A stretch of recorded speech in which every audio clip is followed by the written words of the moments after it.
আমি অনেকবার বলেছি আমরা রাজনীতি করি, রাজনীতিতে অনুপ্রাণিত হই, আমাদের মূল শক্তি রাজনীতির এই দেশের জনগণ। কাজে আমাদের অনুপ্রেরণা যদি হয়ে থাকে সেটি হচ্ছে বাংলাদেশের জনগণ হচ্ছে আমাদের অনুপ্রেরণা। বাংলাদেশের মানুষ যতবার আমরা যদি রাজনৈতিকভাবে ব্যাপারটিকে দেখি, রাজনৈতিক বিবেচনায় দেখি, অর্থাৎ তাহলে নির্বাচন দেখতে হয়, এবং নির্বাচনে আমরা দেখেছি এদেশের মানুষ যতবার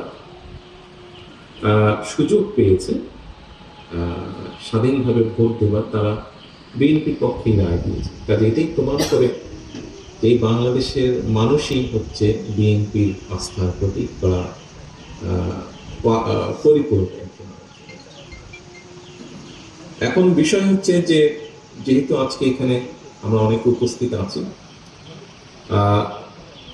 কয়েকটি কথা আমি আমার অবস্থান থেকে বলতে চাই। আজকে আমরা মোতালেব সাহেবকে দেখছি, উনি একটি হুইল চেয়ারে বসে আছেন, এবং কম বেশি এখানে যারা আপনারা উপস্থিত আছেন কম বেশি প্রত্যেকের ধারণা আছে। বাই নাও এই অনুষ্ঠানের মাধ্যমে বহু মানুষ এর মধ্যে জেনেছেন যে কিভাবে উনি এরকম প্রতিষ্ঠান হলেন, আপনাদের আঘাতে উনি এরকম হয়েছে, রাজনৈতিক প্রতিপক্ষের আঘাত। প্রিয় সহকর্মী বৃন্দ, প্রিয় উপস্থিতি বৃন্দ, আমি বহু বছর যাবৎ প্রবাসে আছি, থাকতে বাধ্য হয়েছে বিভিন্ন কারণে। সেই প্রসঙ্গে আমি গেলাম না বিস্তারিত আলোচনা। দেখুন, আমাদের সহ, আমাদের দলের সহ বহু মানুষ বিভিন্নভাবে বিগত 17 বছর তো অবশ্যই, গত বছর জুলাই মাসে তো অবশ্যই অবশ্যই, এবং তারও আগে বিভিন্ন সময়ে মানুষের অধিকার প্রতিষ্ঠা করার জন্য, সেটি ভোটের হোক, রাজনৈতিক হোক, সাধারণ মানুষের অর্থনৈতিক স্বাধীনতার ক্ষেত্রেই হোক, বহু আন্দোলন হয়েছে দেশে, বহু সংগ্রাম হয়েছে, বহু নির্যাতন হয়েছে, বহু মানুষ শহীদ হয়েছে। আসুন আমরা সকলে মিলে, অনেক হয়েছে, ইনাফ, বহু মানুষ নির্যাতিত হয়েছে, বহু মানুষ হত্যা হয়েছে, শহীদ হয়েছে, ইনাফ। আসুন আমরা সকলে একটা জায়গায় আসি, মতভেদ ভেদাভেদ কমিয়ে নিয়ে আসি। আমরা কথা বলি।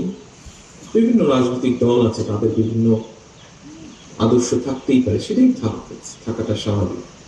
আমরা বহুদলীয় রাজনীতিতে বিশ্বাস করি, বিভিন্ন রকম মত থাকবে, এটাই স্বাভাবিক।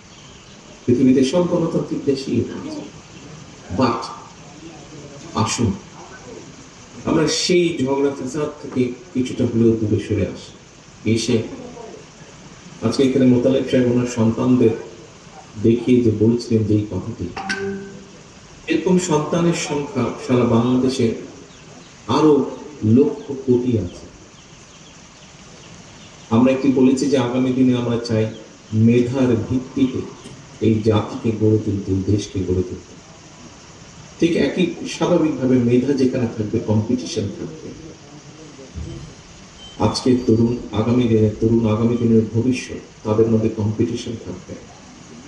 মেধা এক একজনের এক এক রকম হয়, সবাইকে যেমন এক জায়গায় আমরা দিতে পারবো না। মেধার রেসে যে এগিয়ে থাকবে সেই সেখানে যাবে, কিন্তু যারা এই যেতে পারবে না তাদেরকেও আমাদের ব্যবস্থা করতে হবে।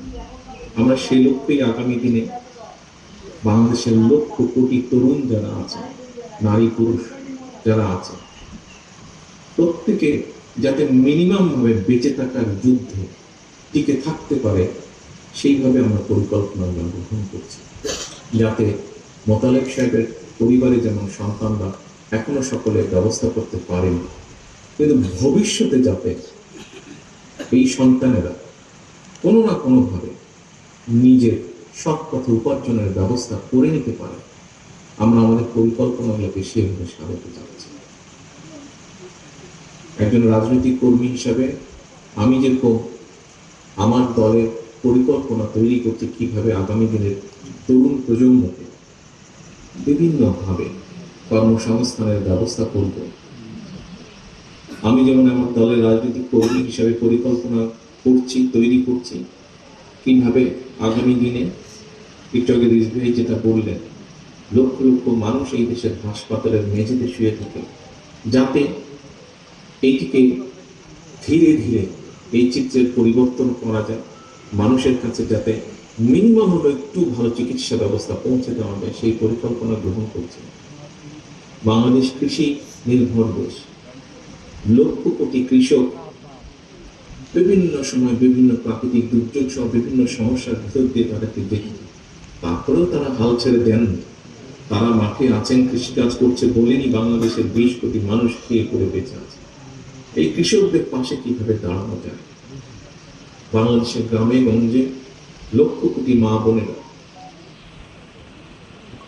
তাদেরকে কিভাবে আরেকটু স্বাবলম্বী করে গড়ে তোলা যায়, তাদেরকে কিভাবে আরেকটু অর্থনৈতিকভাবে শিক্ষার আলোকে গড়ে তোলা যায়, সেই পরিকল্পনা আমরা গ্রহণ করছি।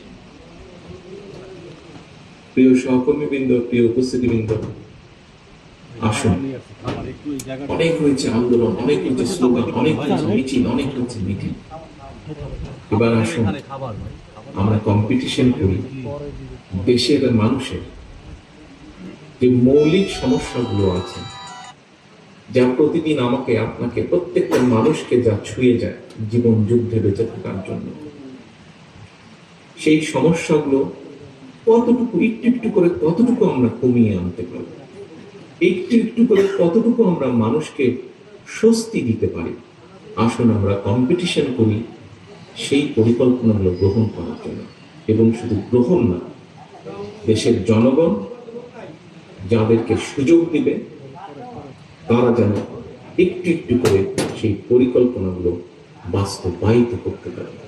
এই হোক আমাদের আগামী দিনের রাজনীতি, এই হোক আমাদের আগামী দিনের বাংলাদেশ এবং বাংলাদেশের মানুষের জন্য রাজনীতি, যাতে ভবিষ্যতে রাজনৈতিক মতপার্থক্য থাকতেই পারে, কিন্তু তার জন্য একজন মানুষকে শারীরিকভাবে আঘাত করতে যাতে না, আঘাতপ্রাপ্ত যাতে না, এটাই হোক আমাদের বাংলাদেশের আগামী দিনের রাজনীতি।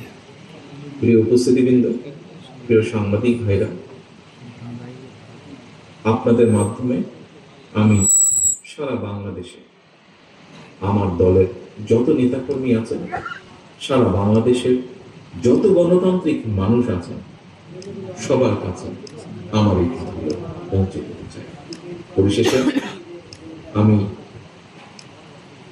আল্লাহর দরবারে দোয়া করি আপনারা সকলে ভালো থাকুন।